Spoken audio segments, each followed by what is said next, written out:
You're listening to WRUULP, Savannah, Georgia, 107.5 FM, WRUU.org. We are Savannah Soundings, community radio with global soul.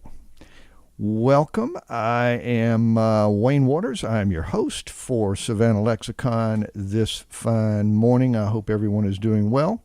It's going to be a very interesting show today. My guest is going to be Jim Allen. He is a senior trial attorney with the Equal Employment Opportunity Commission, the EEOC.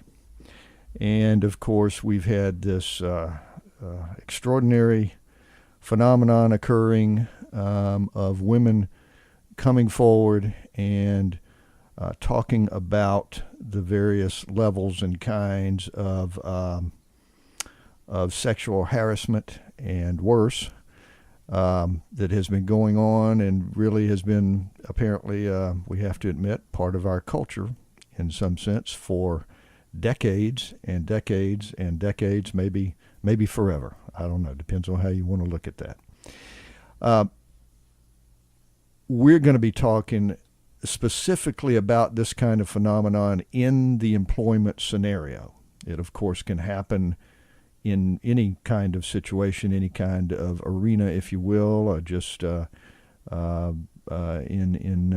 is not job related, but it certainly can happen job related, and that is a very important and can be very damaging area that this sort of thing goes on. Let me, however, before we really get into it,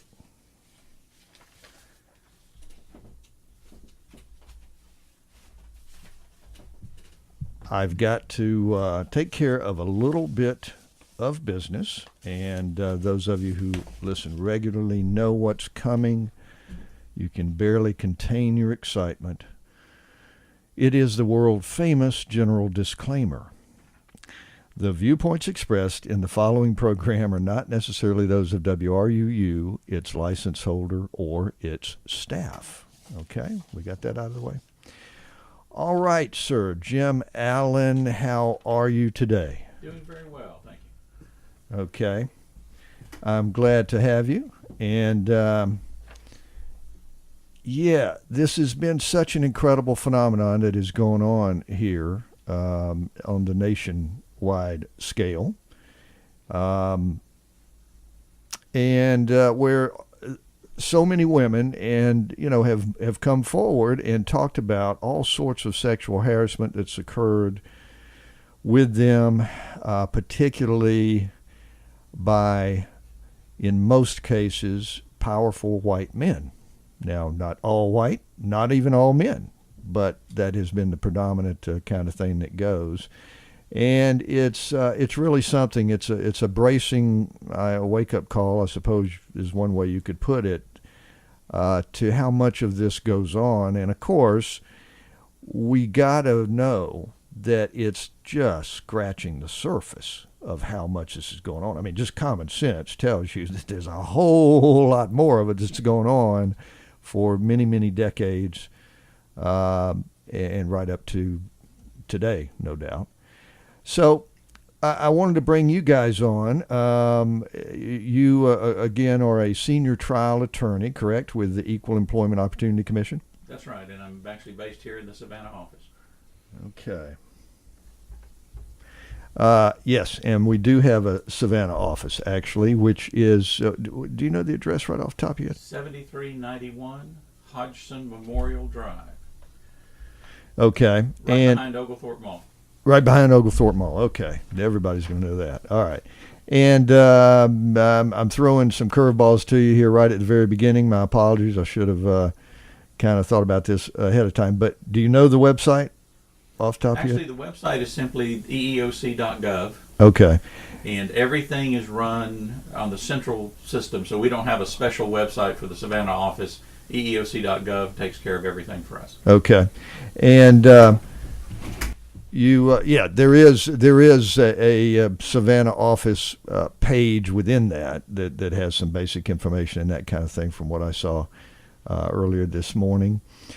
So Yeah, it's there for us. So I'll tell you, I think the first thing that we might want to do, Jim, is just let's make sure everybody knows. Everybody kind of has heard and knows EEOC, and I think, and kind of has some general idea of what they are. It's a federal, as we were discussing earlier, a federal agency. But tell us just very briefly and simply what EEOC is and what it does. Certainly.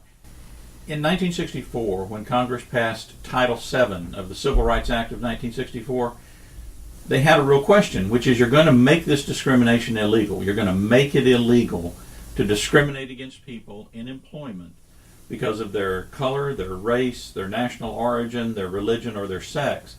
How do you enforce that rule? Well, you could make it a criminal law, and then you got to put them all in jail, and you put a lot of burden on the police, so that doesn't seem to make any sense. Right. So what they made was a civil law. It's just as illegal to sexually harass someone as it is to rob a bank.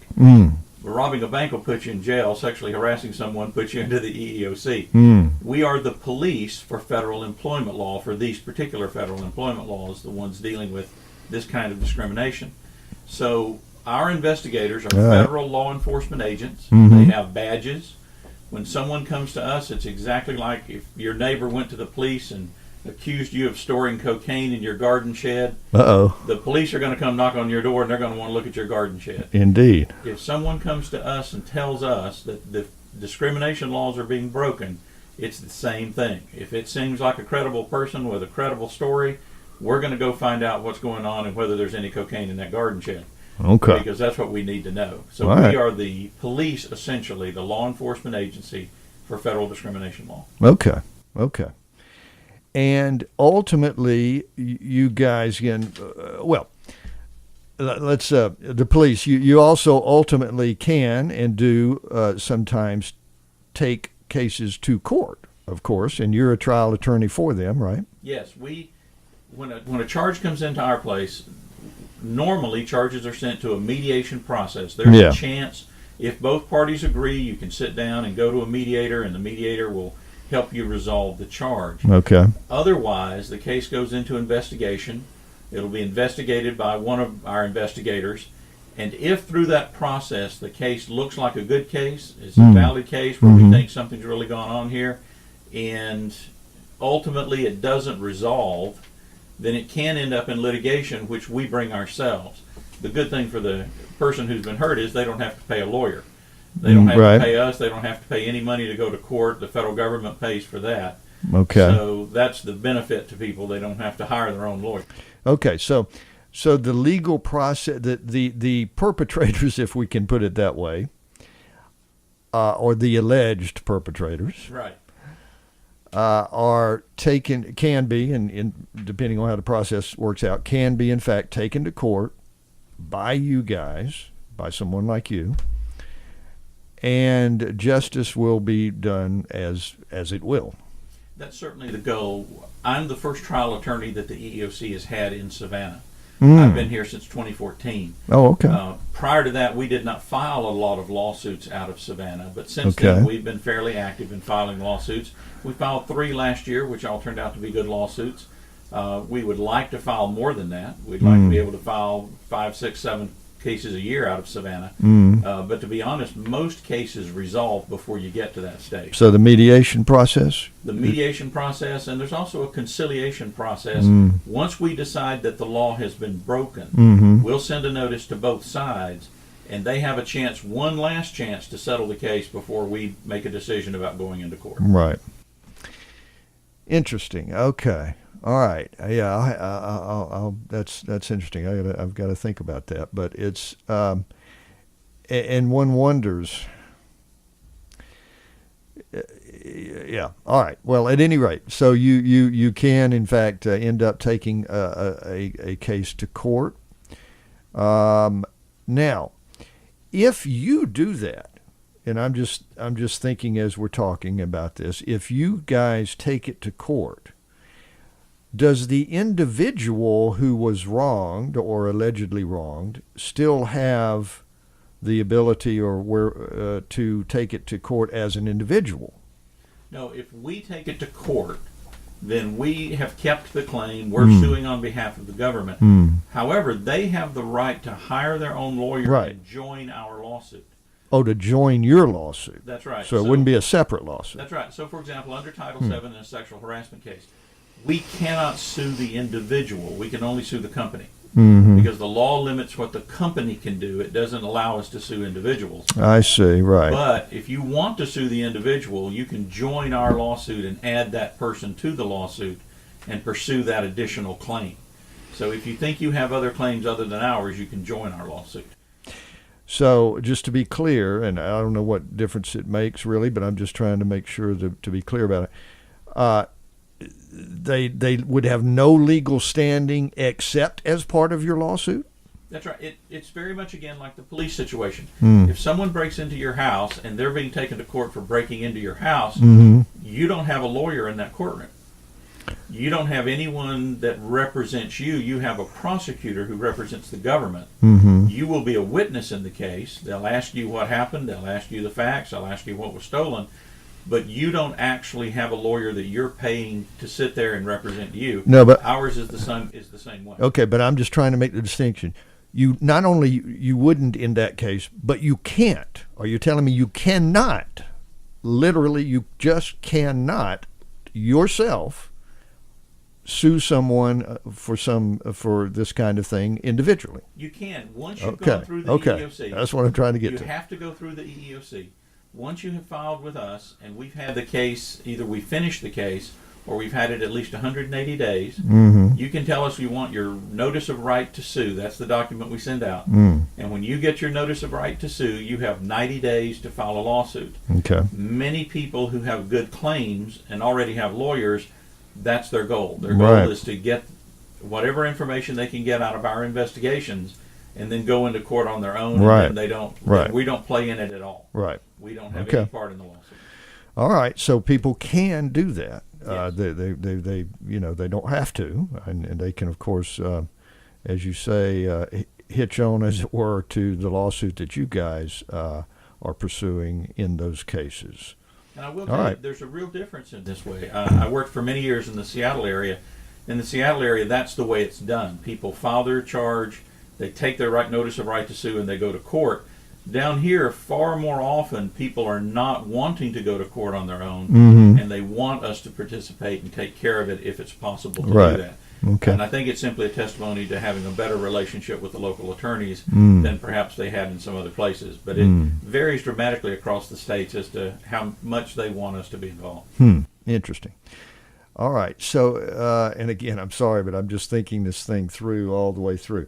So if someone does that, let's say they start with you and then they decide they're going to take it themselves individually, you're proceeding anyway. Is that correct?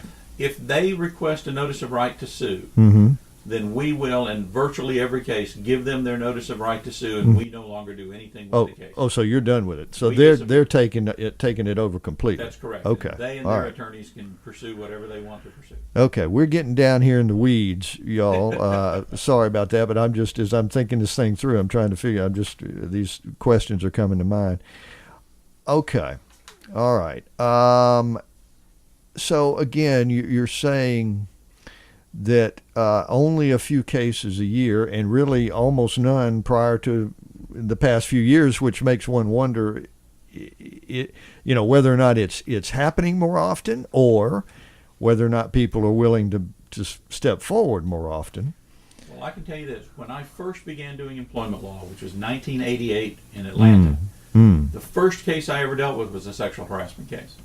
Sexual harassment is everywhere. Yeah, I bet. Today we get a lot of news about powerful rich people. Right. But it's for the same reason that if you watch the old Columbo episodes, there were always rich people committing the murders. Yeah. It's because that's what people want to watch. Yep, exactly. There is far more sexual harassment in a local McDonald's or a local construction company than you're ever going to find among the powerful. Yeah. Because the universal experience is that sexual harassment happens. Right. It's a fundamental part of human nature. Yeah. The sexual drive is a high motivator. These things happen.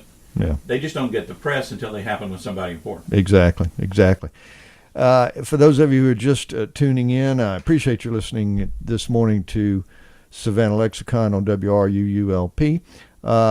My guest is Jim Allen, Senior Trial Attorney with the Equal Employment Opportunity Commission, the Savannah office here, which I was flabbergasted to find out. Jim, you said call you Jim, so that's what I'm going to do. That this office covers 40 Georgia counties and 12 South Carolina counties. That is a huge area. Yes, we go up the South Carolina coast till just south of Myrtle Beach. So we cover Charleston. You've got Charleston, okay.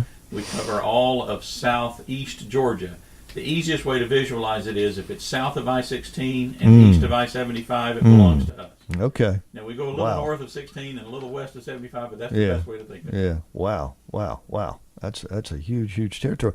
And honestly, I'm sitting here, I'm trying to even figure out whether it's a good thing or a bad thing that you only had 3 last year, because there's 2 ways to think about that in a way.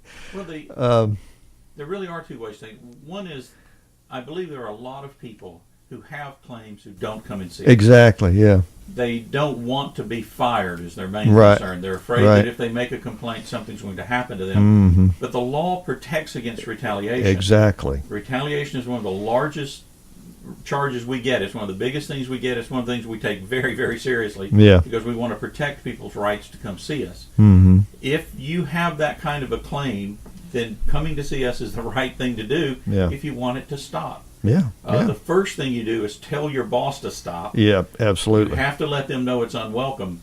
But once they know it's unwelcome and it continues, then it's time to come and see us because the law's being broken. Now, it's your choice if you want to let them break the law. Right. If you come see us, we'll take care of that. We will investigate and find out what we can find out about it. Well, and you just mentioned something very crucial, of course, is you have to, I guess, I'm gathering, and tell me if I'm wrong, but the person needs to, certainly to strengthen their case, if not even make the case, they need to explicitly say no. Absolutely. Or is that the case? Sexual harassment means an unwelcome action or comment Right. made because of sex. Right. It must be unwelcome or it's not harassment. Right. We all know people differ. Mm-hmm. There are some people that want to go to work and they're very happy having everyone talk about how they look and ask them out. And that's what they want. Mm-hmm. But there are people that don't want these things. Right. You have to let your boss know that it's unwelcome. You need to make clear you don't want this happening to you. And then if it happens, they shouldn't have done it. They're breaking the law, and you need to deal with it if you're going to deal with it. Okay, crucial point. You've got to make it explicitly clear that it is unwanted.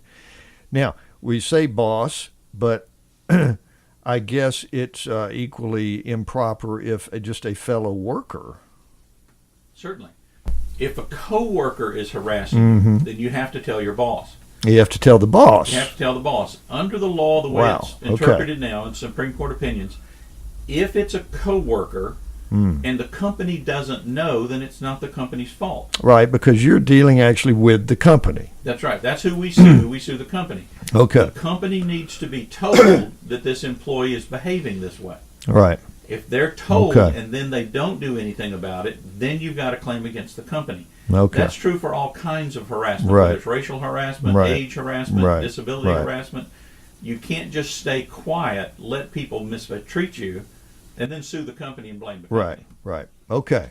So again, very clear. You got to tell the boss, whether it's them who are harassing you or just a coworker or somebody else. You've got to tell the boss. And if it's the boss that's harassing you, or if for any reason you don't feel like you can tell the boss, then tell somebody else.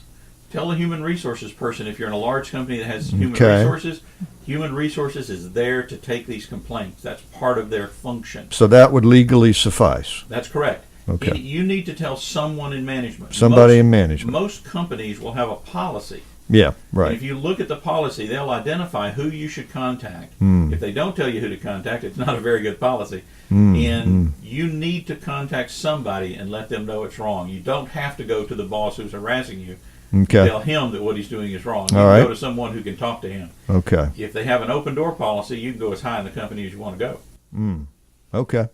All right. So good. So if you're worried about it's actually your boss who's doing the harassing, you just go around them to someone else in management, and that will suffice. That's correct.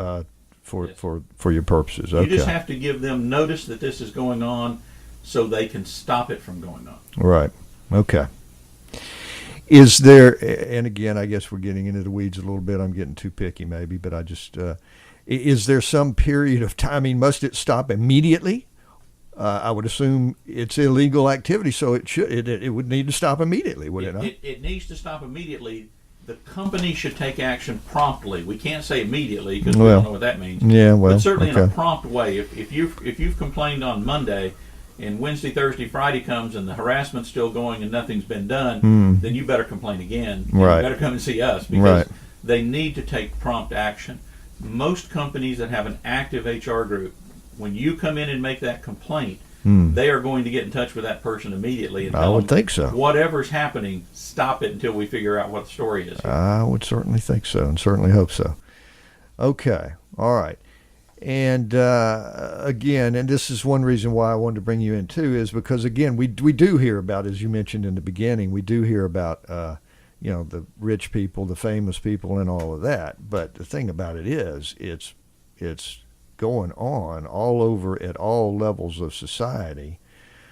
And that's a heck of a lot more people. I mean, there's a relatively few people really, even that have stepped forward in terms of the women who have stepped forward, and again, mostly women who have stepped forward. It still actually adds up to not a heck of a lot of people. I'm sure there's more of that kind going on too, don't get me wrong, but I'm just saying that, here among us common folk, there's a lot of it going on. There's a lot of it going on, and it goes on in every direction.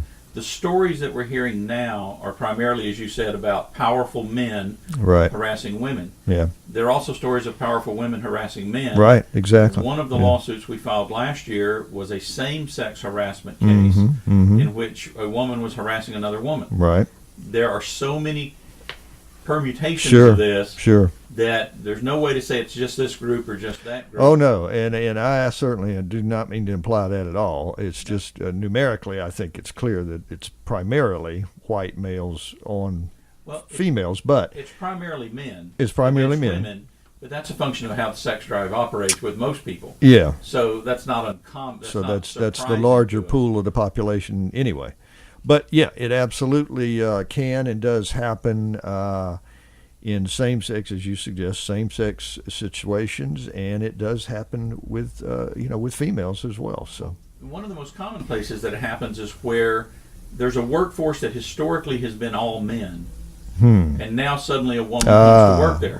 Right. Because the reality is that men, when they're all together, talk about sex. Yep.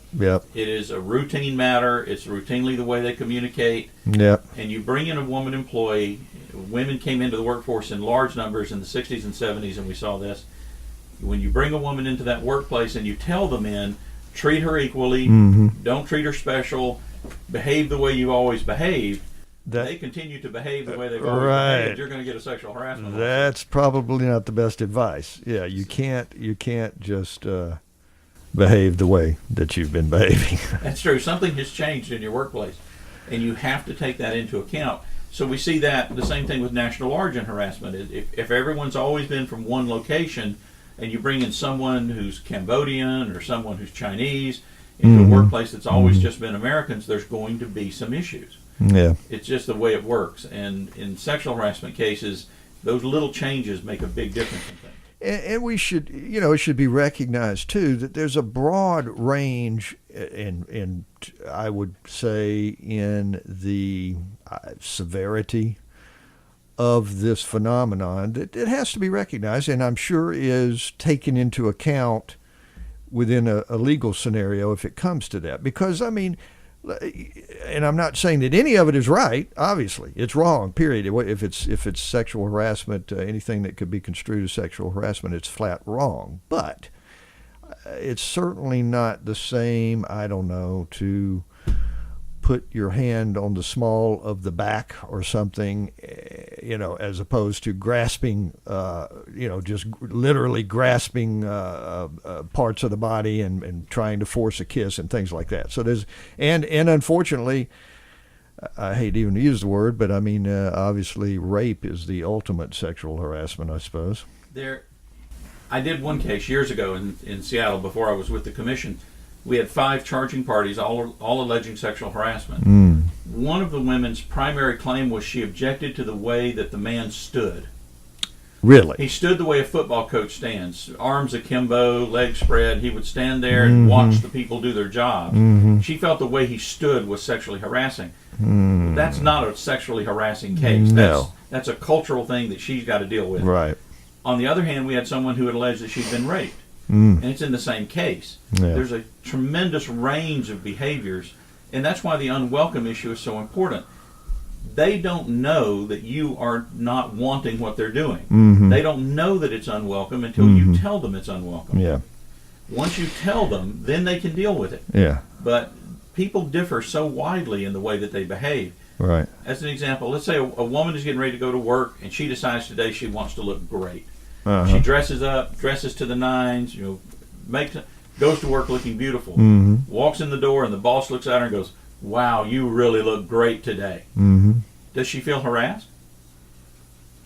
The answer is you don't know. She might have dressed because she wants her boss to see her. Yeah. She likes her boss, and she's got romantic feelings for the boss. We don't know. We don't know if the boss is a man or a woman. We don't know how the boss says the words. Yeah. Saying, "You look really nice today" is different from saying, "You look really nice today." There are so many aspects to it that you have to let them know what's welcome and what's not welcome. And we have to, and we're going to have to take a brief break here in just a minute, but I'll just throw this out and maybe we'll touch on this afterwards. Excuse me, because you're bringing up a point that is kind of problematic about this too, that we have to be careful of. And I mean, this can be a slippery slope kind of scenario where just like you're talking about the way the man stood. I respect a woman's feelings or a man's feelings, as the case may be, about this kind of thing, but we don't need to get into a scenario where just something as trivial as that is something that somebody has to worry about a lawsuit with. That's my opinion at any rate. And we have to also take recognition that, there has to remain a semblance of the idea of, guilty until, innocent, and I should say, until proven guilty. We can't. We don't need a scenario where all it takes is someone saying that this was done, and then that's taken as the absolute, unequivocal truth. That's a slippery slope as well. And that's the way the system is designed to work. If they do something that a person finds offensive on a sexual basis, right, the person should object. Right. They should object to the person doing it, or should object to a supervisor. They should object, and then we can deal with all that. The trouble is when someone doesn't object and just continues to be offended, often by something that the person doesn't think of as being offensive. Right. So you have people just at cross purposes. It's very important that people talk to one another. Yeah. All right. You are listening to WRUULP Savannah, Georgia, 107.5 FM, WRUU.org. We are Savannah Soundings Community Radio with Global Soul. I am talking here this morning on Savannah Lexicon with Jim Allen, Senior Trial Attorney for the Equal Employment Opportunity Commission. And we are talking about sexual harassment and such things as that. We will continue to do so in just a few minutes. Got a quick break here. We won't be going long, so hang in there. This portion of WRUU-LP Savannah Soundings programming is made possible by a grant from Brighter Day Natural Foods, offering produce, vitamins, and supplements, and a deli and juice bar. Brighter Day is located at 1102 Bull Street at the south end of Forsyth Park. More information available at 912-236-4703 or brighterdayfoods.com.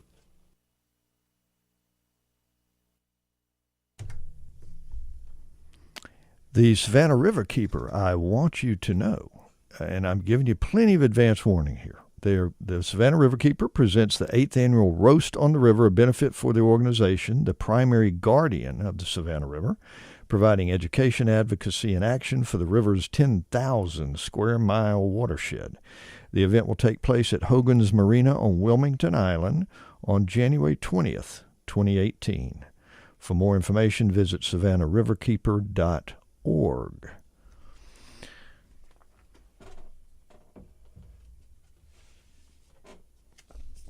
And also, while I have you just a minute, let me let you know that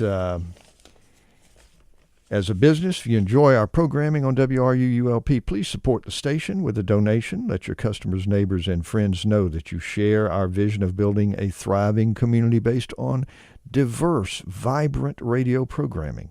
As a business partner, our listeners will know you support Savannah's only broad-based community radio station. Become a tower sponsor or underwriter. To check out the levels of corporate sponsorship and to donate, go to www.wruu.org/business. Again, to check out the levels of corporate sponsorship and to donate, go to www.wruu.org/business. Thank you for listening to and supporting WRUU-LP. Thank you for listening to and supporting Savannah Lexicon this morning. This is Wayne back with you. We are back with you here this morning. And I'm speaking with my guest, Jim Allen, a senior trial attorney, or the senior trial attorney with the Equal Employment Opportunity Commission here in the Savannah office. And we're talking about sexual harassment, particularly specifically in the workplace, though we are certainly quite aware of it these days, excuse me, as it's occurring all over the place. There's apparently, and a very, I'm so happy about this, Jim, this outbreak, frankly, of women stepping forward and saying, no, this is wrong. It's one of those things where you wish that this had happened before, honestly, because it's been going on so long and so prevalent. But whatever it is, it's a good thing that women are just stepping forward and saying, no, this happened to me, this is wrong, this is not going to continue, and hopefully there's clearly a movement afoot that is going to, I think, have a very healthy effect on society at large. This is my opinion, of course, I guess, but that women are just going to feel better and more empowered to say no and to say that this is wrong now. It absolutely is wrong, and so that is a good thing. I did bring up before the break the idea, however, that we do need to be careful that this thing doesn't get completely out of hand because, again, there has to be a due process kind of scenario where these sorts of things have to be, in some sense, verified, particularly if you're looking at a legal action. Now, if you're just making a comment out there, I guess, obviously, even that one has to be careful about in terms of what you're saying about other people. But at any rate, this is it's a good phenomenon in general. Again, you guys are very specifically geared in, and I say you guys, the Equal Employment Opportunity Commission, are geared towards the workplace scenario. You're geared towards very specific rules and guidelines and laws, for that matter. Right. So yours is a more defined kind of a thing, which is good. But as you've suggested too, there's just a lot of it going on. There's a lot of it going on. The most troubling thing about the new revelations is the amount of time that has passed. Yeah, The exactly. law, and people need to understand this, under the law, if you don't file a complaint within 180 days, if you don't file a charge with our office within 180 days of when this event happened, And we're talking about the workplace scenario. that's right, workplace scenario, Yeah. you can never file a charge. Right. You can Okay. never file a lawsuit. All right.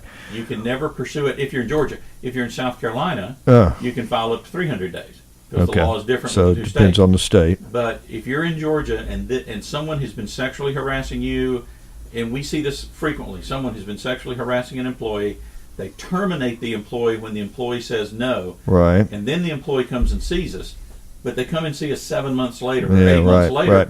and we can't do anything for them, and there's nothing they can do for themselves. You have to file a charge within that 180 days. And Okay. there's nothing we can do to extend that time. Crucial. 180 days. That's not a long time. But again, that's why I hope that this movement that has happened, this surge of this women stepping forward, will encourage women to do that and not wait for 7 months or 7 years or whatever it is. And I hope so. You know, I hope so, because that's the situation you need, because it does get devilishly difficult and hard to sort of process and know what to do if it's a long time. And as you say, in the job scenario, it's just a flat legal fact. You've got 180 days here in Georgia, 180 days. So you've got to step forward. You've got to step forward. So if something is happening, you report it to the company, tell the company what's going on. Now if it's your boss that's doing it to you, you can come see us without going to see anybody. Oh, really? Okay, If so you wouldn't even have. The law is kind of technical in this, but if the boss has done anything to you tangible, if you've been fired or demoted, or your hours have been cut, or you've been assigned to some menial tasks because you won't do what they want done, Right. then we don't care if it's welcome or unwelcome, because then they've hurt your employment. Okay. It is employment law that we deal with. That's what Title VII was about. Right. So it's only in the employment setting. But in the employment setting, if they've done something to you practically, tangible employment action, the courts say, then you don't even have to tell them it's unwelcome. Okay. But otherwise, if they haven't done anything like that, they have done something you think is sexual harassing, but they haven't taken any punitive type action toward you, you do. In that case, if I'm understanding, you need to let them know it's then unwelcome. you need to let someone else in the company, if you don't feel comfortable directly going to them, you need to go to someone else in management to deal with it. Okay. And they have to understand, bosses don't have telepathy hats. Right. They don't know what you think. People will say, well, he had to know it was unwelcome. No one has to know anything. Yeah. You have to tell them. Yeah. Okay. So you got to step forward. You got to speak out. It's up to you. It's your responsibility It is. to do that. Having done that, then there you go. You're in good shape. Okay. And if, All right. and if they complain and the company stops it, that's exactly what we want. Yeah. That's how the system is designed to work. Your company has done the right thing. Everybody moves on with their lives, and there's no more issue here. Yeah. So telling them and getting them to stop it is what we want to have. Okay. Said person may be no less a creep, but if they're not being creepy, as it were, to you, then that's what's accomplished, and that's the thing. You can't stop companies from hiring creeps, but you can stop them from acting like creeps in the workplace. There you go. All right. Good deal. All right, let's back up just a minute, and we're circling around to this and that a little bit, because I do want to make it known and make it aware, and we're running out of time. I can't believe the time's going by.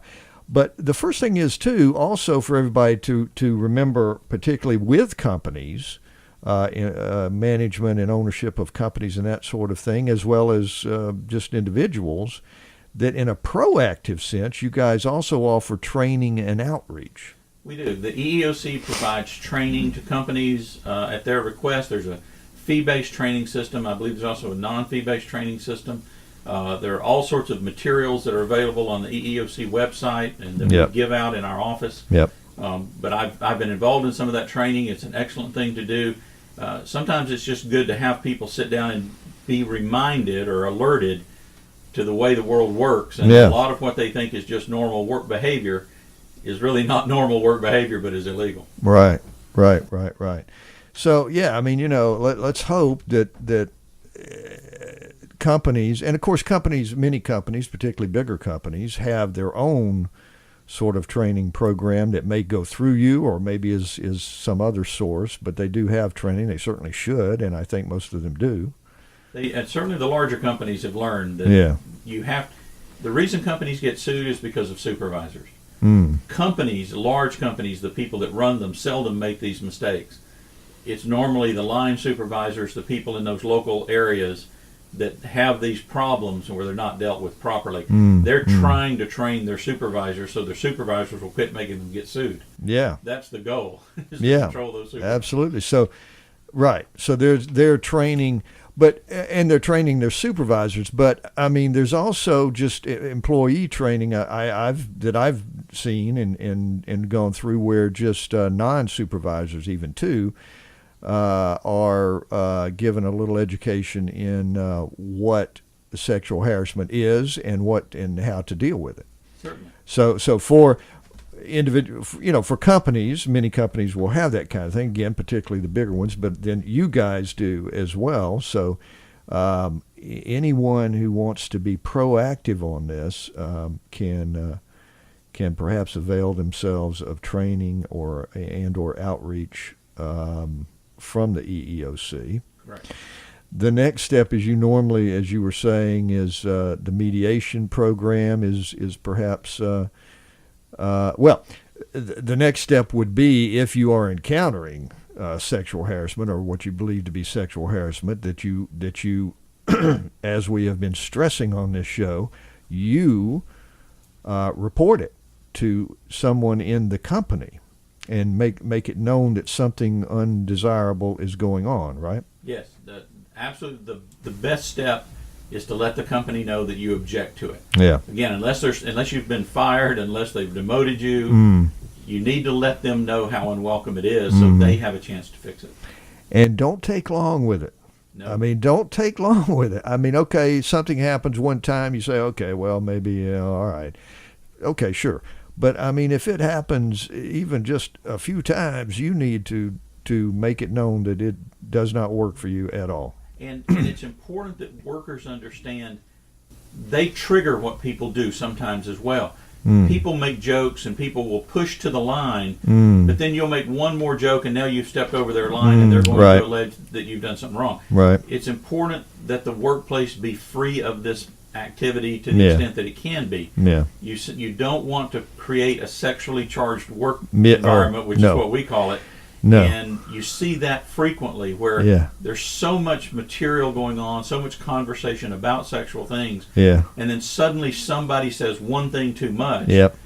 It's very hard to sort that sort of thing out. One of the things we do in our training is we emphasize, don't let this happen in your workplace. Don't make these kinds of jokes. Don't engage in this kind of humor. They're simply things that are inappropriate in the workplace. They don't promote business. They shouldn't be done. Yeah, we all want to be funny. And, you can be funny in the wrong way at the wrong time in the wrong place. I tell people, if you really want to understand sexual harassment in the workplace, watch any show from the first 4 seasons of MASH. You remember the old TV show MASH? Yeah, sure. Any of the shows from the first 4 seasons, they're all about sexual harassment. Wow. The doctors are constantly sexually harassing nurses. Right. It was the number one show sure. in America. Yeah. Because people thought sexual harassment was funny. Yeah. They still think sexual harassment is funny, but that's the best show for it. That show and the Cheers show, constant sexual harassment. Yep. The question is whether it's welcome or unwelcome. Of course, they make it appear welcome, right? But the reality is it's usually not welcome. Yep. And it's certainly not welcome by women in workplaces that are heavily male. Yeah. Okay. All right. And another thing that came to mind: Christmas parties. I've heard that there's been a big movement, so to speak, of companies just deciding they're not going to even have a Christmas party anymore because they are scared to death. Because traditionally, Christmas parties, people have too much to drink. They're in a party mood. they get a little, they can engage in some questionable activity. One question I would ask you, is that literally a work environment? Is that a scenario that you could get involved in as a work scenario? Absolutely. Okay. Anything that's tied to work is a work scenario. Okay. The way I explain it to people is this: if you're the boss, Mm-hmm. you're the boss. You're always the boss. Mm-hmm. If you're at a Christmas party, you're still the boss. Right. If you're at a baseball game, you're still the boss. Right. If you run into them in Kroger shopping for groceries, you're still the boss. Oh, really? So even And that can be a work. That's right. Your relationship to them is going to Okay. be affected by everything you do in their presence, connected with them. They're never going to see you as just a guy Wow. or as just Okay. a girl. That's a You good point are too. Yeah, their to know. boss. Okay. And once you understand that and you accept the reality of being a supervisor, then it's much easier to get through your life. Wow. Now, you may go to a Christmas party and visit and talk, but you never let your hair down at an office Christmas party. Right. That's not Right. the place to do that. Either you're a boss or you're a subordinate, but someone in that place has something to do with your career. You should keep that in mind. Wow. I've done many lawsuits arising out of Christmas parties over the years. Y'all be careful on these Christmas parties now. I'm telling you, don't get too loose. That's you got to keep that in mind. That's a good point. I did not realize that for sure. All right, we have got to wrap this up, I am afraid, Jim. Anything you want to just very briefly just kind of wrap up or say regarding this? I think we've gotten some really good information out here, certainly some things I did not know, and hopefully some things that others did not know. But you guys are out there, and you are, as you kind of put it in the beginning of the show, sort of the police for all of us in terms of workplace scenarios, including, as you just mentioned, even out and about, if it's involving a manager or a boss out and about, even in a social setting. So what shall you leave us with? What I'll leave you with is this. Sexual harassment is the current hot topic. But harassment generally is a very big problem in the workplace in America. If you are in a workplace where you're being made to feel uncomfortable because of your sex or because of your national origin, we get a great many charges of people who, I'm the only Hispanic who works here, or I'm the only African American who works here, or I'm the only white person that works here. Yeah. And they're being harassed because of that. It's the same kind of a situation. If someone's being harassed because of their age, for heaven's sakes, companies quit doing these birthday parties when a man turns 60 or a woman turns 60. They do a party where you've got the black crepe and the little tombstones. You have to stop doing that. I worked on a case once where this happened with a man, and his work collapsed. He was so shocked by this age issue. Wow. His behavior collapsed. He ended up jumping off a bridge. It was a terrible case. Oh, my God. People, you do not know what's in the heart of the people you work with. Yeah. You need to be careful with them, and they need to be alert and ready to report these kinds of harassment. If you stop it early, then everything gets resolved. But if it goes on too long, eventually it's going to come up and get you.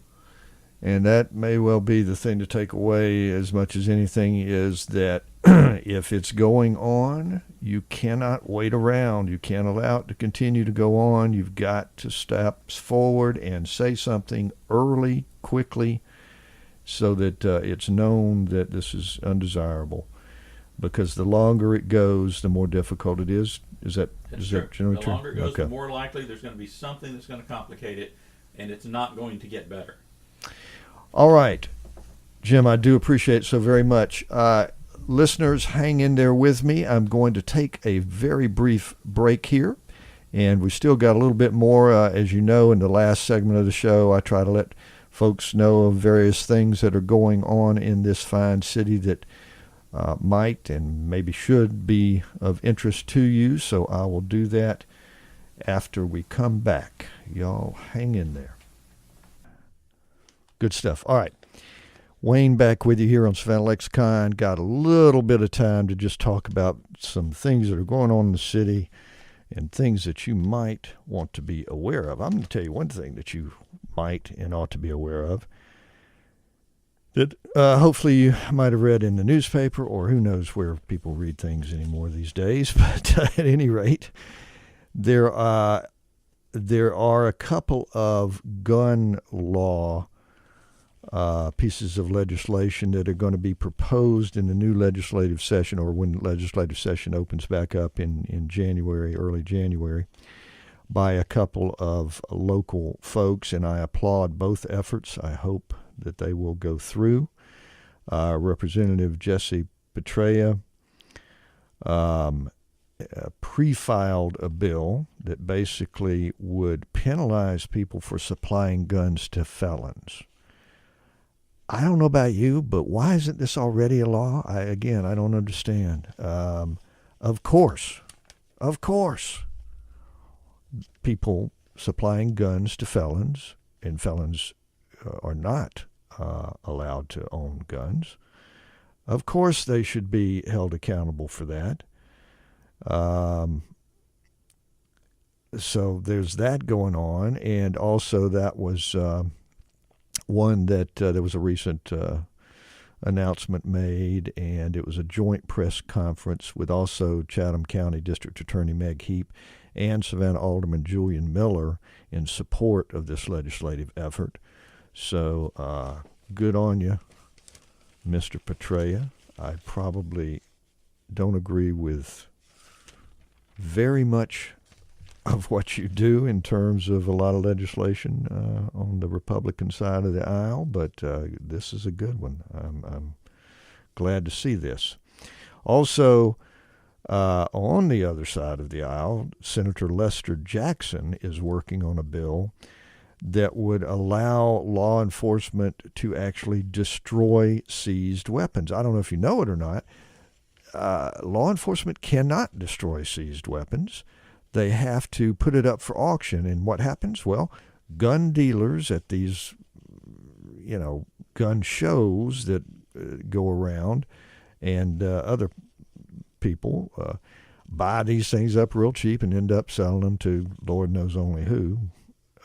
So that is another gun-related piece of legislation that I am happy to see that is going to be addressed here in the 2018 legislative session. Now, whether or not they make it all the way to becoming law, well, that's another issue in a sense. But hey, you got to put it out there. So I have certainly applaud both of those. As a matter of fact, I'm trying to get Representative Petraea and Senator Jackson onto the show before they leave. I think both of them are probably in Savannah. Well, I know they are in Savannah now.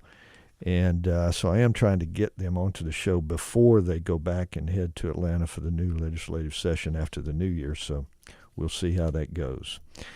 All right, what else is up? I will tell you that